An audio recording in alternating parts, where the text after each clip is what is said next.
Hi, I'm Ranger John, and we're here at the Old Miakka Preserve to look at some really unique Florida landscape. This area here is very unique to Florida, and it's not too many locations like this around in Florida. What we're looking at behind me here are sand pines, which only grow in the sand pine scrub. Very limited area in Florida, so these are very unique, and we're happy to have them still with us. Oh, hi. Oh, hey, Ranger John. Hey, Ranger John. My two best friends, Sophie and Kai, come up here a lot. They're very familiar with the area. They're going to help me walk through this place and introduce it to you and show you the unique habitat we have here and what is actually happening behind us in a minute. So shall we walk up and take a look at the trail? Absolutely. Follow me.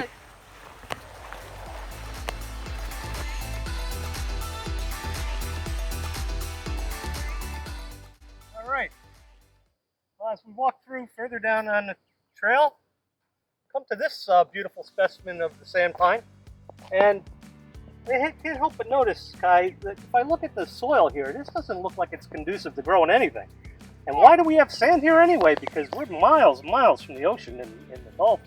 Yeah, so great point that you bring up there. We are actually standing on an ancient dune system right now. So back in the Pleistocene era, when the state of Florida was underwater, the area that we're standing on now used to be ancient dunes.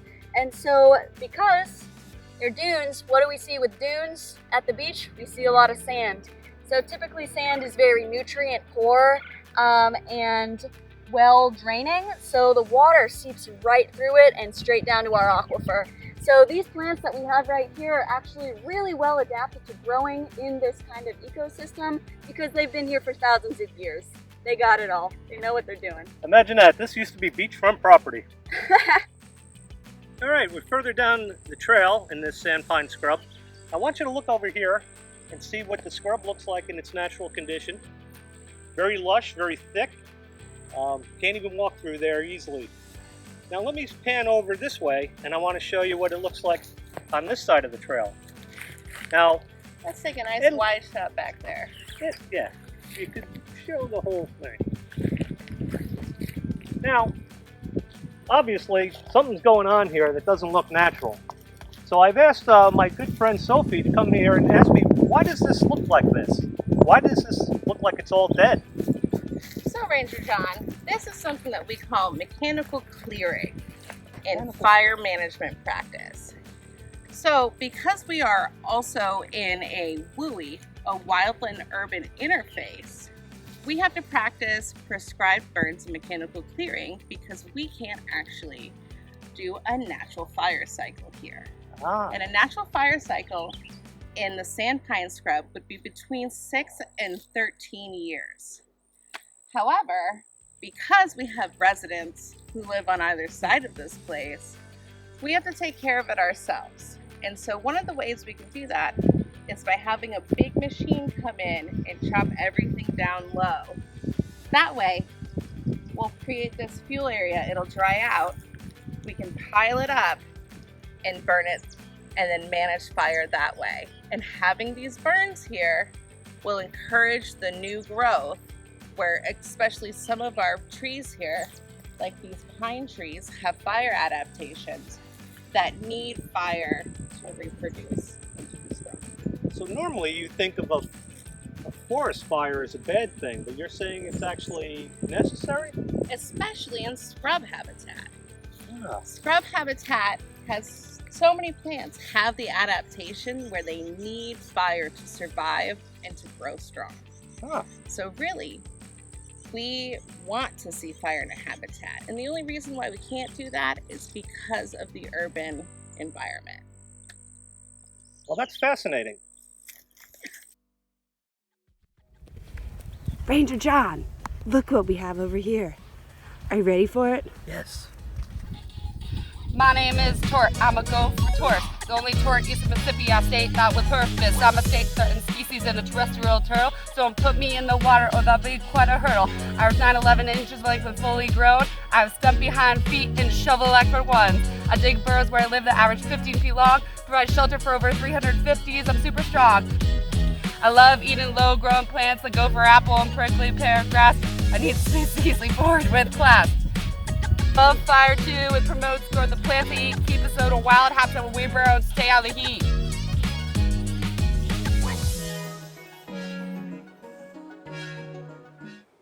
Well, we talked before, and Sophie was telling us why it's important that this area become prepped and ready for fire. But when we look at this sandpine here, it's beautiful, it's green. It's hard to imagine that this will survive a fire the way it is, or has it already done that? Or maybe it has a couple of times. So these sandpines are actually really well adapted to fire. They need fire to survive in this habitat. Huh. Few key things that you can look at to know that it's fire adapted. One, we're looking at these small cones that can actually be very tight. I can also tell you that this tree has already been through a fire because the cones have burst open. Also, these low branches here in this understory, that's a way to encourage fire into this tree and into the higher stories of this habitat. That's interesting. It wants to burn. It needs to burn. Wow. And so we see the low branches, but this tree does something else. It covers its lower areas with sap as a conductor for fire. It's incredibly flammable. It needs this. And so the fire comes up, burns the cones. The cones, once fertilized, will burst open and replant themselves here. Sandpines, because it's a tough habitat, only live to about 40 to 60 years. But through this fire, they can regenerate very well. Sandpines, because we just talked about this sand and the fire, they're very well adapted to hot, dry, sandy, nutrient-poor conditions. It's an incredible tree, John. It sure is. Well, thank you very much for that explanation. And I couldn't tell this had been burned before. It looks beautiful to me. But that's the benefits of fire, folks. So, Sophie, we were talking about this being a unique area, unique vegetation, unique soil. Is there any unique animals that come here? Oh yes, this habitat has one very unique animal. It's actually a bird, and it's endemic to the area. Endemic being? Endemic means it only exists here. Wow. It's only found in Florida. Look, there it is now. Oh my goodness. Is that a scrub jay? Oh, that's... Look, it's so curious. Oh yeah, it's beautiful. I heard that scrub jays like to come out and check the area, act as a sentinel, and protect its brood. Oh, so there's more around here then? Should be. Yeah, this one's protecting it. Let's go look for them. I'm a Florida scrub jay. I live in the scrub. You can only find me here, nowhere else in the world. I'm a federally listed species under Endangered Species Act. I love my family, that's a matter of fact. I'm similar in size to the well-known blue jay. My color is mainly blue with a touch of gray. We're very curious, I'm a social one. We always got family on the lookout and watching the young. I love scrubby oaks and average trees 6 feet high. I lean acorns and insects, I'll hop around and fly. I use palmetto fibers and twigs to line my nest. I usually have one brood per year, but if there's failure, I'll be nest. We love prescribed fire, keeps our habitat in great shape. Please support conservation efforts to help us stay safe. All right, so here we are. We're talking about our sandpine. Now, you look around though, it doesn't look like much else to look at. Kind of looks like a bunch of bushes. Mm. Is this what is this in front of us, and is this important to the environment as well? Oh yeah, Ranger John, it's very important. So what we've got here is called our understory of the scrub. So the sandpines here make up our canopy species, but in the understory we have some foundational species like this saw palmetto here. We've got a rusty lionia here, which is very important for our scrub pollinators, birds, bees, and butterflies. And then if you'll follow me down, we can see some myrtle oaks here.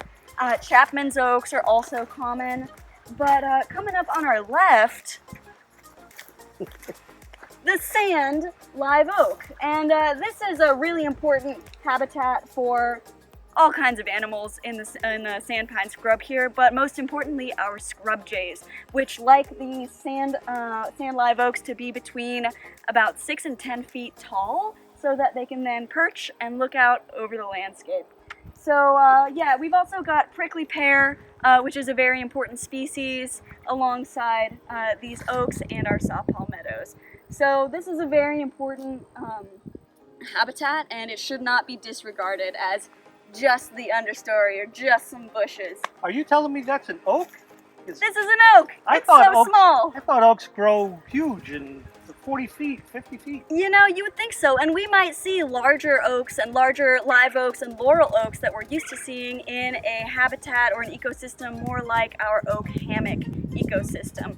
But here in the scrub, because the conditions are so harsh, a lot of the flora here has adapted to shrink and to really conserve resources. One thing about the sand live oak really quick that I love is that these guys will burn. They'll burn right down to the ground, but they come back up from the roots. So one thing that we've learned throughout our time together is that even if the live oak burns to the ground, it will emerge from the roots, and the roots can be hundreds of years old, which is a really awesome fun fact. Yeah. One more question. I noticed there's a couple of these dead trees here. Are they in danger of falling over? Or why wouldn't we take those out? Yeah, you know, we call those snags, and sure, they might fall over, but we're probably not going to be standing under them if that happens. And these actually provide really, really important habitat for our birds, as well as other small mammals. So snags are just super important, and we should keep those standing for as long as we can. Don't take down your dead trees. So animals are benefiting off of this dead tree. Mm-hmm. Yeah, like various species of woodpeckers will use snags to feed for bugs. Termites get in there. All kinds of other insects and arthropods inhabit our snags. And owls use our snags as well. Yeah, that's great. It's great. Wow.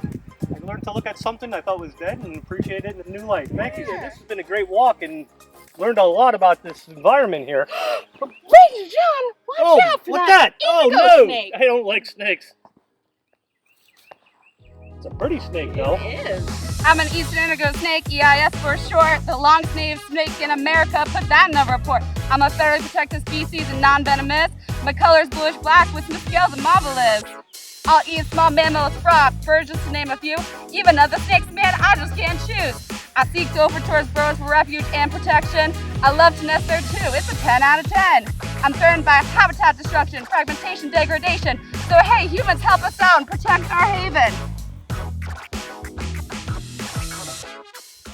All right, well, thank you for joining us today as we walk through this Florida sandpine scrub. I hope you realize this is a unique area just to Florida, so let's take care of it, preserve it, and enjoy it. Thank you very much, everybody. Ladies? Thanks, Thank you, Marty Main!